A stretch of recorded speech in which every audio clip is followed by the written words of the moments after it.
wala di saaga wala di sosal gor. d'accord alors ñu dem ci Saloum le premier ministre du Sénégal Ousmane Sonko mi sa président de la République tànn def ko coordonnateur dem na waxtaan ak baykat yi ànd ak Mabouba Diagne ànd ak Serigne Gueye Diop ànd ak DG bu Sonacos ak ñëpp yow laataa mu yegg sax jiitu nga ko ba dëppaat loolu leer na ma naññ Lass noo gisee demam ak waxtaanam ak ñenn paysans yi. waa xam nga man altine laa jógee altine ci suba laa jóge Saloum. waaw dem Saloum dem Ndoukoumane parce que man nitu àll laa. jaar nga maa ngi dem Kilimaanam ci àll bi. donc bu ma gisee premier ministre dem Saloum. lu may rafetlu la bu nekkee dafa demoon pour indi ay saafara ci jafe-jafeñ baykat yi waaye dama cee gis manipulation ak politique politicienne xam nga Babacar.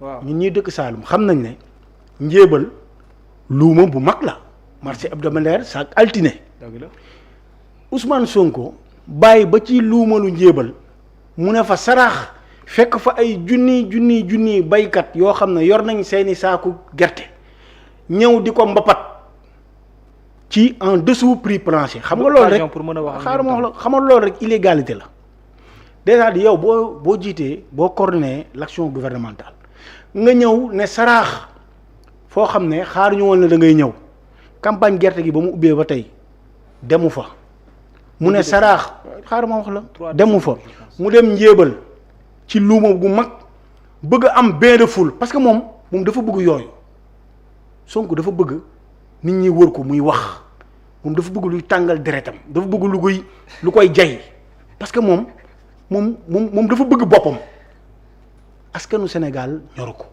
moo taxit ba mu demee njéebal dem njaafat ba pare def fa benn penalty bu rëy parce que mënoo dem en tant que chef du gouvernement quand même war nga mën a xam le protocole le respect des institutions njaafat am na benn maire bu fa nekk jigéen la xaw ma defe naa est-ce que bokkul affaire nga ñëw toog ba pare un premier ministre bu jël micro naan diw mooy wax diwooy wax mais yow dëkk bi nga ñëw njaafat maire bi toog di nekk jigéen xanaa di nga ko jox kàddu sax mu yëkkati kàddu dalal la mais il a fallu que soxna si moo ko ne danga may jox kàddu ma wax message de bienvenue parce que maay maire bi.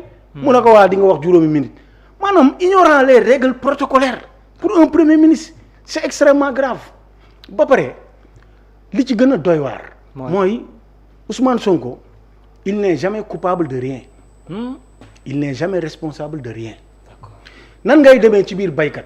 waaw ne sama yoon nekku ci pexe yi ngeen di def pour am xaalis nangam ak nangam maanaam xaar le ministre des finances l'excellent ministre des finances Cheikh Diba moo ko dàq liggéey. moo ko gën a rigoureux moo ko gën a xam état. nga ñëw sànni ko à la vindicte populaire saraxe ko maanaam mu jël toor bi yëpp teg ko Cheikh Diba kan mooy patron ci gouvernement bi du Ousmane Sonko. un leader Babacar le chef du gouvernement un leader doit prendre sur ses épaules les ennuis de tout le monde. D'accord. Un leader doit prendre sur lui les attaques de tout le monde. D'accord. Kilifa maanaam waroo face à une situation éruptive. Oui. Tu ne dois pas être éruptif da nga war a garder ses émotions maanaam da nga war a am maturité loolu nag président de la République Bassirou Diomaye Faye moo ko am nan nga mën a nekkee capitaine équipe bi nga jël benn joueur bi di ko xalab la responsabilité d'un chef du gouvernement ay responsabilité rek déedéet ñëpp la lim mais le premier responsable c'est Ousmane Sonko c'est le chef du gouvernement kilifa xam nga moo tax le malheur dans ce pays mooy dafa am ñoo xam ne dañ leen dénk ay ndombal tànk xamuñu le sens élevé de l'État la discrétion la courtoisie sànq wax naa la manque de courtoisie maire bi toog joxoo kàddu maanaam Cheikh Diba bu nekkoon sax. man xaw ma mais lim dafa pointé du doigt plusieurs responsabilités. Cheikh Diba le ministre des finances. bu nekkoon dafa lajj du ci mbooloo mi foofu nga koy saraxee. kilifa da ngay am kumpa kilifa da ngay am retenue. d'accord maanaam kilifa da ngay mën a def discernement gouvernement bi bu amee lajj le premier responsable en chef c'est le chef du gouvernement. mais moom du assumer ay responsabilités mukk saa yi bu dara amee mu saraxe kenn ba mu ci paree saraxe na le ministre du commerce et de l'industrie mu toog amul dara lu ñu def ci campagne arachidière bi xanaa conseil interministériel campagne arachidière bi amul. bu ñuy moom ci boppam Ousmane Sonko le premier ministre. moom moo wax ne moo fixé le prix du kilogramme à 305 francs. xaalis bu amul Ousmane Sonko yëgu ko na bàyyi caaxaan kilifa du caaxaan kilifa du saraxe nawleem ministre yooyu nga xam ne ay Mabouba Diagne ak ay Serigne Gueye Diop ak ay Cheikh Diba bu nekkoon def nañ dara na woote conseil interministériel moom balaa moo dem xam nga yoroon na ay notam. donc il avait toutes ces informations là. d'accord kilifa da ngay am retenu ba pare. da ngay nangoo jël ses responsabilités. mais li mu def nii c'est de l'irresponsabilité. Un chef du gouvernement un bon chef du gouvernement n'agit pas comme le fait le premier ministre Ousmane Sonko maanaam bu ay jafe-jafe amee da ngay woo say ndaw parce que yaay seen patron nga waxtaan ak ñoom ut des pistes de réflexion ut des pistes de solution pour les pauvres paysans waaye dem foofu di def populisme ba pare li ci leneen li ci nekk foofu laay daanelee. kon pour yow demam bi amul njëriñ ko. waaye mais ban njëriñ yow Ousmane Sonko dafa mën a créer benn solution dama lay wax beneen fait man lépp lu ma lay wax Lass Badiane c'est basé sur des faits. waaw yow c'est Sonacos mi ngi am un objectif de 300 000 tonnes. waaw daaw loolu la amoon mi ngi jënd daaw 155 000 tonnes. yow nga fixer le prix du kilogramme à 305 francs. waaw du dëgg. oui. opérateur producteur semencier yi amuñu xaalis bu ñu jëndee yow boo demee ci seko yi. waaw gars yi jënduñu. ñu dem ci mbappat bi waa ñii di jënd ci mbappat yi keroog maa ngi déglu benn agriculteur. nee na ñan la ñan ñooy dem jënd ci mbappat yi di yóbbul Sonacos c'est de l'illégalité. mais ñan ñooy jënd waa foofu sax Sonacos ñan ñoo ko yóbbul gerte. ñan la. nañu poser question boobu loolu moom laaj la. Sonacos ñan ñoo ko yóbbul gerte. te ci point de collecte yi njaay mi amul ci mbappat bi la ñuy am comme ay njéebal ay njaafat ay yooyu ay saagata. effectivement léegi Sonacos ñan ñoo koy yóbbul gerte c'est de l'illégalité ba pare yow nga ñëw taxaw parce que Ousmane Sonko il se prend toujours pour un opposant à la conquête du pouvoir boo waxee ne wax naa Sonacos nañ jënd 450 000. mais xanaa da koy mbaxalu Saalum 150 000 xanaa da koy tigadege wala da koy caaf fu mu ko jëmee.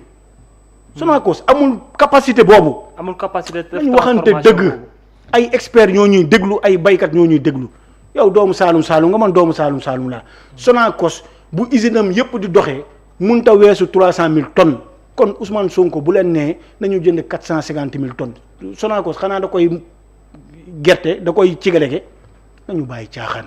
d'accord booy wax ay nit dara da nga leen di wax lu mën a ne. maanaam da ngay am melokaan. comme le président de la République Bassirou Diomaye Faye qui ne tient jamais de promesse yi nga xam ne mënu koo tenir baykat yi dañoo sonn boo leen di jàppale da nga leen di wax concrètement lan nga leen di jàppalee. yaa ngi dégg beneen bi ma lay wax na xaaral responsabilité bii nga bëgg a jël tàqat la ci président. non xam nga man non xam nga la laay non dama lay wax xam nga la laay bañ. c'est grave non askanu Sénégal yow yaa ma fi wax sànq ne ma l'initiative. tout ça dama lay wax dafa waa xaaral laas bi ñëwee ci wàññim courant bi. nga ne ma président idée bi na mais ñi ñëw ci gerte gi nga bëgg dindi président de la République xaaral ma wax la président de la République il donne des orientations boo liiree communiqué conseil des ministres chaque jour lan ngay gis le président a donné des instructions au premier ministre le président a donné des instructions à ministre tel mais c'est le chef du gouvernement qui coordonne l'action publique. kon coordination bi moo baaxul. D'accord. parce que moom loolu muy ñëw dem wax Kaolack noonu.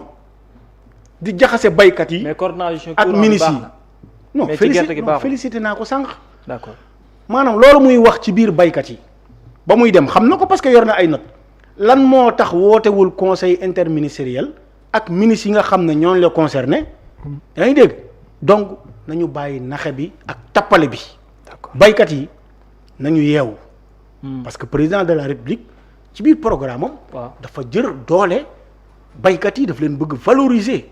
parce que moom doomu baykat la te président ba tey day bay donc sama tool fi mu nekk ginnaaw Sandiara ak toolam soriwul te président la ma doon bayee mooy fas ba tey loolu lay bayee donc da ngay gis ne nekk président de la République taxul mu perdre la tête dem di jëli ay moyens colossaux moyens de l'État di ko def ci mbiru boppam président nee naa la il gouverne avec une gestion sobre parce que xam na ne sénégalais yi dañoo am ay jafe-jafe président nekku fi di jël des sommes mirobolantes nekk ci ay sañse nekk ci ay oto yu cher nekk ci ay noces président de la république nekkul ci loolu d'accord ñu daanelee ci tënk laas